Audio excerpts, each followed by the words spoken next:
வந்து எங்க உள்ளம் முருகிய வேண்டி நின்றோம் வேலையா. அழகு என்றாலே முருகன் தானையா, எங்க அழகு சுந்தரம் பார்த்து கேட்டு அருள் புரிவாயா.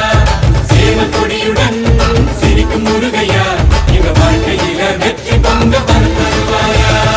ஆறுபட வீடு கொண்ட முருகனுக்கு அரோகரா, அப்பானுக்கு பாடம் சொன்ன சுப்பனுக்கு அரோகரவும் பேர சொல்லி இந்த ஊரே வந்தோம் உன்னை தேடி வந்து எங்க உள்ளம் முருகிய வேண்டி நின்றோம் வேலை.